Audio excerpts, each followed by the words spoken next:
Welcome to I news. This is Nidhi. స్వేచ్ఛ ప్రజాస్వామ్యానికి చిరునామాగా చెప్పుకునే అమెరికాలో ప్రభుత్వం పూర్తిగా స్తంభించిపోయింది. యుఎస్ గవర్నమెంట్ షట్ డౌన్ నేటికి 22వ రోజులోకి ప్రవేశించింది.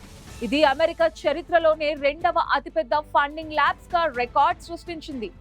మరీ ముఖ్యంగా అమెరికా చరిత్రలో సుదీర్ఘంగా సాగిన రెండు షట్ డౌన్లు కూడా డొనాల్డ్ ట్రంప్ పరిపాలనలోనే జరగటం వాషింగ్టన్ లో నెలకొన్న లోతైన రాజకీయ విభజనను స్పష్టం చేస్తోంది.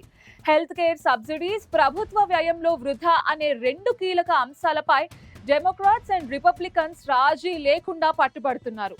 ఇరు పక్షాల మొండి వైఖరి వలన ఫెడరల్ ఉద్యోగులు, సాధారణ అమెరికన్లు ఎలా మూల్యం చెల్లిస్తున్నారు? ఈ అంతర్జాతీయ సంక్షోభంపై పూర్తి వివరాలు ఇప్పుడు చూద్దాం. అమెరికన్ ప్రభుత్వం ఇప్పుడు చలనం లేకుండా మారిపోయింది. డెమోక్రాట్స్ అండ్ రిపబ్లికన్స్ ఇద్దరు రాజీ పడటానికి నిరాకరిస్తున్నారు. ఈ షట్ డౌన్ కి అత్యంత కీలకమైన కారణం హెల్త్ కేర్ ఫండింగ్.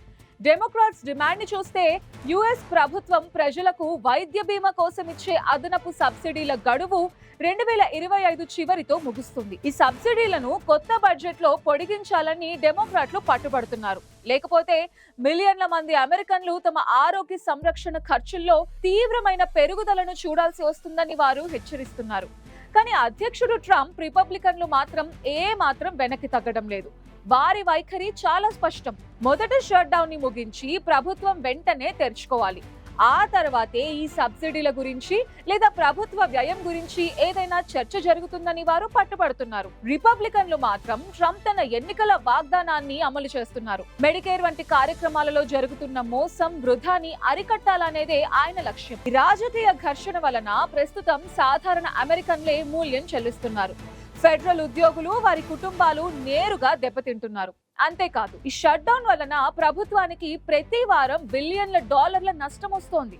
ఇది రాజకీయ నాయకులు ఆడుతున్న బ్లేమ్ గేమ్ తప్ప నిజమైన సమస్యలను పరిష్కరించడం లేదనేది పౌరుల ఆవేదన. ఇరుపక్షాలు మొండి వైఖరితో ఉండటంతో చరిత్రలో రెండవ అతిపెద్ద షట్ డౌన్ ఇప్పట్లో ముగిసే సూచనలు కనిపించడం లేదు. ఈ సుదీర్ఘ షట్ డౌన్ అమెరికా అంతర్జాతీయ దౌత్య సంబంధాలు, ప్రపంచ మార్కెట్లపై తీవ్ర ప్రభావం చూపే అవకాశం ఉంది. రాజకీయ విభేదాల కారణంగా దేశం స్తంభించిపోవడం ఆందోళన కలిగించే విషయం.